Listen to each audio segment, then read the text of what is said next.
Welcome to today's episode of the AI Trailblazer podcast. Today we have a very exciting guest. He is none other than Adam, the co-founder at TrainHQ.ai. So Adam, it's a pleasure to have you here with us on the show today. Let's start off a bit with yourself. What is your background and what led you to start TrainHQ.ai? Absolutely. So thanks for having me. TrainHQ is really born of a few things. Number one, just solving a problem that me and my co-founders very acutely experienced when we were running our last company. And broadly speaking, we cared a lot about organizational development. And despite tremendous time, energy, effort, our results weren't where we want them to be. So this was a problem set that called out for a technological solution. It needed substantial automation in order to get the lift that we were hoping for. So that was kind of the kernel that led to what became TrainHQ. And then at a more personal level, it's also a function of just sort of my personal background, some of the challenges that I've had throughout my career.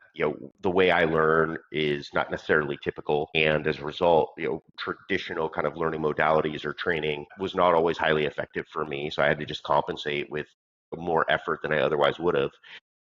But for a little bit of luck, I would have just slipped through the cracks. And I know that there's plenty of other people who likely do as well. So TrainHQ is here to make sure that everybody has an opportunity to do their best work. Okay, then let's talk a bit about TrainHQ itself. What kind of specific problem does it solve for any particular target audience? Yeah, absolutely. So our present focus is on sales enablement. So that's where we're starting our journey and making sure that we help our customers level up their sales teams in record time, helping people develop message mastery, helping people upskill at rates that were before, frankly, just not possible. And additionally, enabling our customers to distribute and democratize that level of learning and training across their entire sales force. Okay, yeah, then let's talk a bit about yourself. What is your role within the company, and then how does that play into the bigger picture at TrainHQ AI? Yeah, so I'm one of three co-founders. My co-founder Jason is responsible for product. My co-founder Urosh is responsible for engineering, and I'm broadly speaking responsible for commercialization. So all things go to market reside with me. Okay, could you share more about like what does your day-to-day or responsibilities look like when it comes to Yeah, commercialization, go to market? I spend a lot of time talking on the phone and typing at the computer. Kidding aside, uh, I'm responsible for making sure that we are messaging properly, that we're really, really thoughtful about our ideal customer profile, that not only we have proactive outreach to folks that we have not connected with before, but also do a really good job for our current customers. And that helps, frankly, in two ways, not only with just retention of current customer base, but also growth within our customers. So much of what we're doing now is predicated on our ability to deliver tremendous results. So with an investment in an AI platform like ours, there has to be an ability for my customer to draw a straight line between the investment in TrainHQ and a tangible return on that investment, a very, very quantifiable outcome. And I think that's increasingly common, not only in software, but I would say more specifically with AI. Gone are the days where it's just assumed that you buy a certain number of licenses and hope that everything works out and just sort of can allude to some sort of gains in efficiency. That's over. As a software provider, particularly an AI provider, if you can't help generate tangible outcomes, if you cannot draw that straight line, this isn't for you.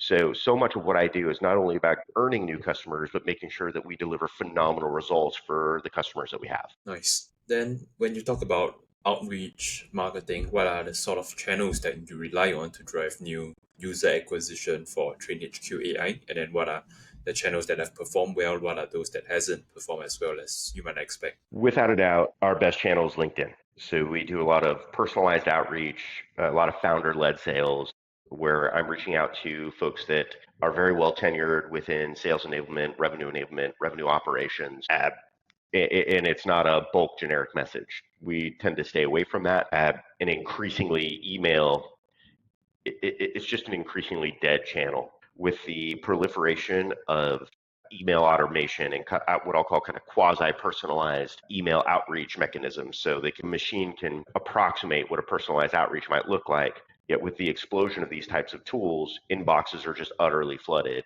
and it's harder and harder to get signal via email. So frankly, we do very, very little in the way of email outbound, and when we do it, it's very specifically targeted. Otherwise, it's overwhelmingly on LinkedIn. Makes sense. So you would say that email hasn't really performed as well as you expect because there's just too much noise out there. It's hard to stand out. Way too much noise. Okay, interesting. Then let's talk a bit about your goals for TrainHQ.ai. Let's say within the next 6 to 12 months, where do you want it to be? Yeah. So there's three ways to answer that question. First, product. So right now our product has two core modules, AI role play and AI call scoring. We allow our customers and their sales teams the ability to practice in a near real environment and then get immediate feedback on how they're doing via that AI role play, get highly specific, highly pedantic coaching. And then likewise, once people are put into production, either as SDRs or AEs, the machine can listen to their calls and then give individuals as well as management complete visibility into how things are going on the phone with highly specific, highly pedantic scorecarding and coaching and feedback so that folks don't have to wait for their manager to maybe listen to a handful of their recordings and give them a little bit of kind of spot coaching. So those are the two modules we have right now. As we progress into the future, our product roadmap is really predicated on two main avenues. First, deeper levels of integration within our customers' incumbent tech stack. The more we can integrate and almost disappear into our customers' tech stack and just perform our functions, the better off we're going to be and the better off our customers are going to be because it makes it a much more frictionless experience. Very, very heavily on the integration side for product, as well as not only delivering for the end user, but also for management as it relates to reporting and visibility. That's increasingly important in what we do. That's number one. And then number two, the ability for sales enablement teams to rapidly action a change in go-to-market motion is critically important. So right now, and we work with large companies, typically speaking, our average customer has about 1,000 individual contributors across their sales force. That's our average. We have some customers that are multiple, several thousand, but what is invariably the case is that senior management, for whatever reason, will want to institute a new go-to-market motion. And sales enablement teams are in a constant game of having to play catch-up and generate superb instructional content distributed appropriately in a way that is timely and relevant for individual contributors. Make sure that that material is actually interpreted and comprehended properly and put into practice in the field. That is a very tough challenge. So as I mentioned, we have two modules currently, AI Roleplay and AI Call Scoring. Our third module will be seeking to address that challenge that I just articulated and massively accelerate sales enablement teams' ability to develop and deploy content when they need to. So it's all about mostly focusing on the product, sort of the main two sides of it, which is the AI role playing and the call scoring as well. And then also helping with the sales assets. Correct. So yes, that is where we want to go. And listen, we're a product-based company, so our future is intrinsically linked to the future of our product. At the end of the day, that's what our customers are investing in. In time, we will continue to expand into other verticals. Right now, as I mentioned, we're very heavily focused on sales enablement. But broadly speaking, our ethos has to do with just allowing people and enabling them to do the best job that they can at work. So there's a lot more that we'll be doing along those lines, but in the near term, that's what we're looking to get done. And I wanted to circle back to a point that you made earlier as well about standing out in the noise, especially during email outreach. So I'm sure there's quite a few sales enablement tools out there right now. What would you say is the unique value proposition for TrainHQ.ai? Yeah. In our particular space, we do quite well with large enterprise, which is not the same as SMB. We have some competitors that do a very nice job with SMB. They trend more towards a generic solution.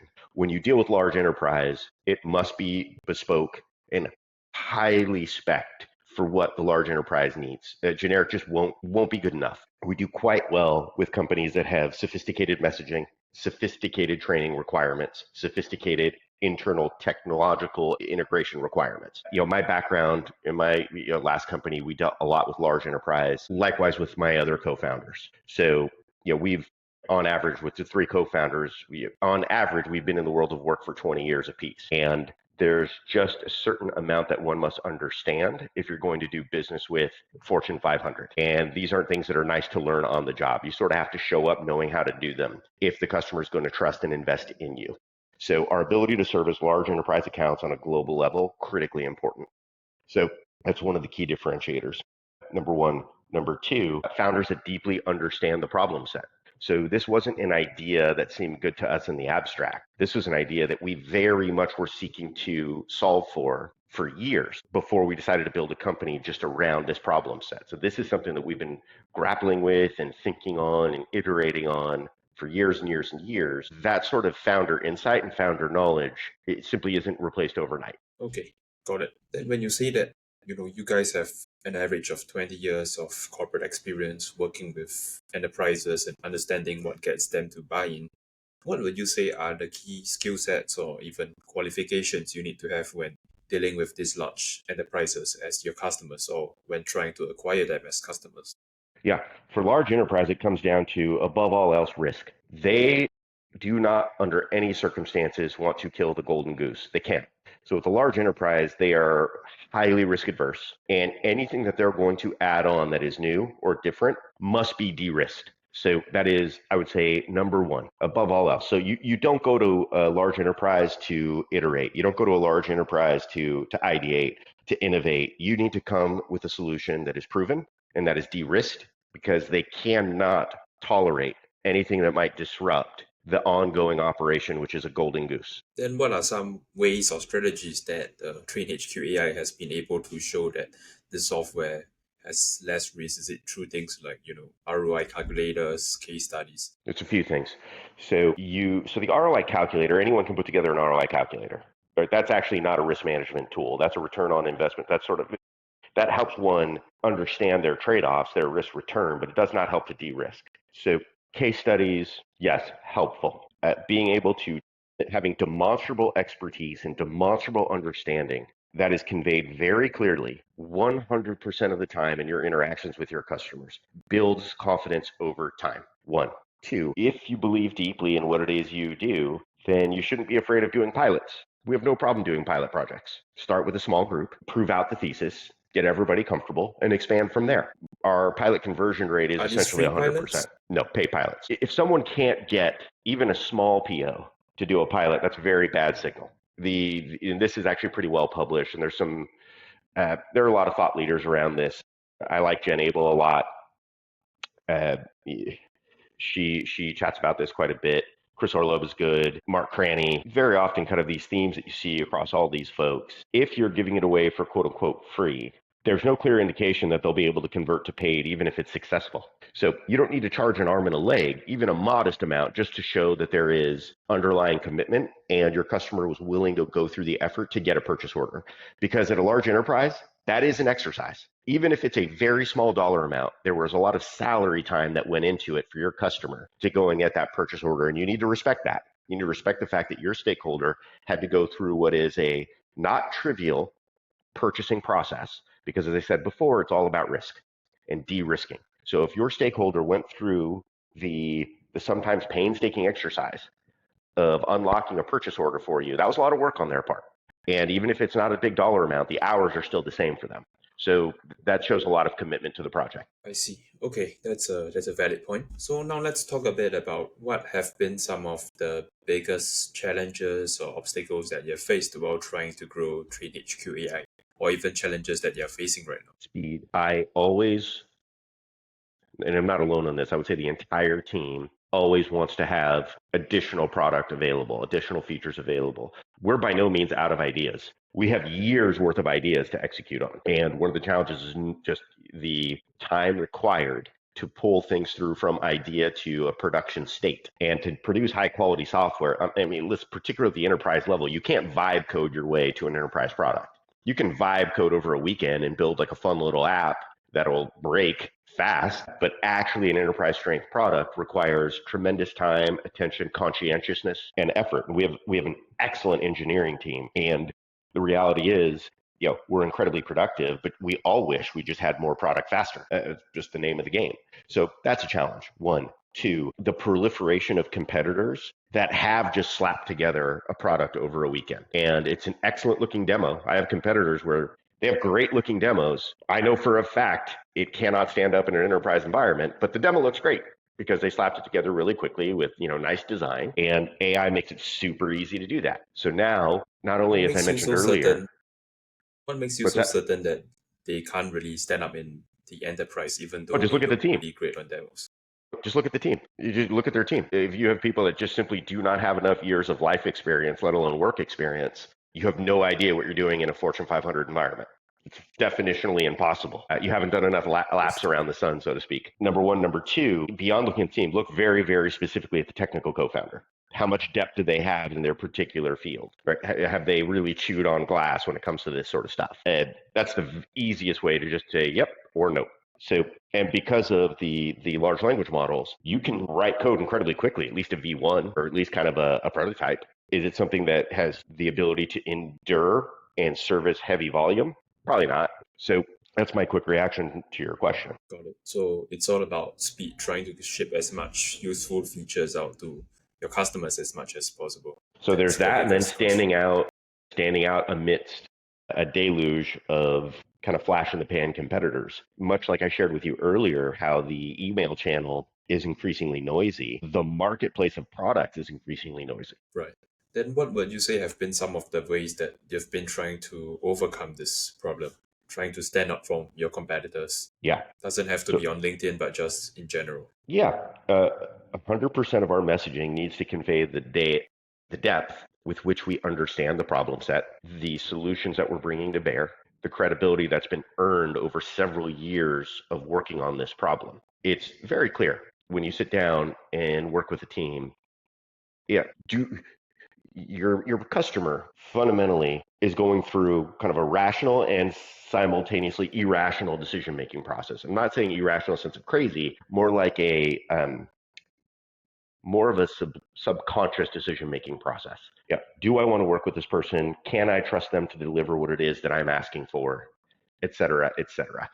And there's a certain confidence that is conveyed that can only be earned over time. And someone who's really bright but new to a space can talk about things in the abstract, but there's simply a depth of understanding that can only come from multiple cycles within a problem set.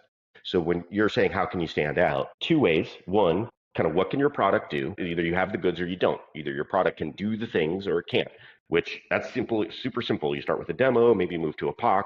It's there or it's not. You can't fake that. So that's number one. And then the second way in terms of standing out is as soon as you get on the phone, how deeply do you understand their problem set and how able are you to solve for it? You can't fake those things. Right. And then that also comes with experience and how well you understand the space as well. And just the team. Cool. Correct. Cool. Then let's talk a bit about some of the trends or shifts that you've been noticing in your industry right now, and then how is that impacting the growth of TrainHQ.ai? Yep. So it's a battle of incumbents versus entrants. So incumbents, large platforms that are in the sales enablement space, or frankly in any space, any sort of enterprise tech stack, you're going to have incumbents, which is fine. And then you're going to have new entrants that are AI native companies like ours. So there are plenty of incumbent sales enablement platforms that are now catching up to what we're doing in the sense that catching up not in terms of quality of outcome, but catching up in the sense of offerings.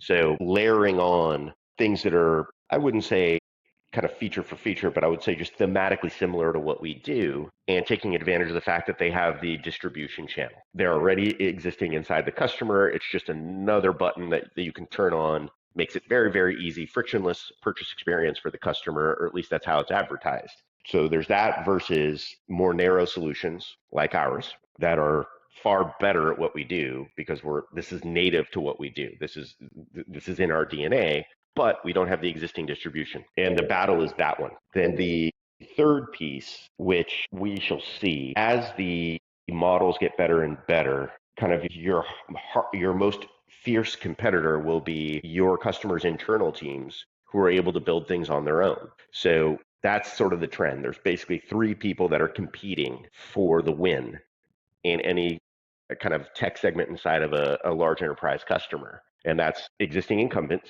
new entrants like us, and internal teams that are able to build an incredibly rapid rate. Now, the models haven't gotten quite good enough yet for internal teams to be able to do so and meet all the different requirements needed within an organization. But in time, that's a legitimate competitive pressure. So that's a big trend in terms of where I see the market. Just the amount of change that is going on, not just in the incumbents, but also in the internal teams within your clients, and the speed at which they can get new products, new features out to compete with yours. Mm-hmm. And I I think see. that'll be increasingly true uh, the more expensive your solution and the more money your customer spends with you, the more you're going to be scrutinized. And the question will become, hey, can we do this on our own? So, for example, if a company is spending, I'm going to make it up, $1 million a year on Salesforce.com licenses, a million's no small number for any product per year. I don't care how big of a company you are, $1 million a year just gets looked at. So then the question becomes, hey, can we just build our own CRM instead of spending $1 million a year with Salesforce? If you're, I'm going to say, way down, let's say you're a tenth of that, $100,000 a year, you're probably not getting scrutinized as much. $10,000 a year, it's not even worth anybody's time. But if you're punching away, clipping $1 million a year with your customer, you better be delivering insane value, because if I'm the board or senior management, I'm wondering, why can't we just do that ourselves now? Yeah, that makes sense now that you put it that way. So you've pointed out quite a few different areas at this point, like focusing on the product, and then, of course, the standing out from the competition. Let's say hypothetically, if you had a magic wand to fix one thing in the business right now that is either holding you back or slowing down your progress to get to your goals, what would that one thing be? Question. I like to always ask my guests this question because It's it's a a really good one. challenging exercise. It's a good one. The ability for TrainHQ to completely disappear into my customer's existing tech stack and still deliver the results that we can deliver. Put differently, a completely agentic experience. Are you talking about the integration? Like it has to be It's so beyond an seamless that integration. It's beyond it. Yes, yes, yes, yes. Integrating, but in a way that up until this point has not really been possible. So there's integration. Let's say single sign-on. That's a very simple integration that everybody understands. You show up to work and you go into your Okta page and you click on whichever app you want to get into, and okay, that's an integration. What I'm talking about is, imagine a world where there's nothing to click on. You don't need to. The agent is simply doing things on your behalf and communicating with you the way one of your colleagues would. A Slack pops up and the agent is delivering something for you that could be relevant. If something is populating within your CRM and kind of pinging you for attention, even if sometimes, I know it's going to sound insane, but I mean it sincerely, the agent calls you like, hey, Bruce, this is your TrainHQ agent. A couple of things I think we ought to talk about. Disappearing into the tech stack and functioning the way your colleagues would. I see. So if I Yeah, could I see. wave a wand and do one thing, that's what I would do. Right. What would the roadmap look like to reach that? A couple of years and a lot of hard work. But that's the dream. Yeah, Awesome. that's where software needs to go. All right then. Well, Adam, it was a pleasure having you on the show today and having you share with us your experience when it comes to sales enablement tech, as well as working with Fortune 500 enterprise companies. Sure. Absolutely. It was a lot of fun. We'll talk again sometime. Thank you. Yep. And let's say if people want to find out more about TrainHQ.ai, or even find out more about your work, what would be the best way for them to do that? Yeah, absolutely. Go to TrainHQ.ai and have a look. Once again, thank you, Adam, for appearing on the show today. Cheers.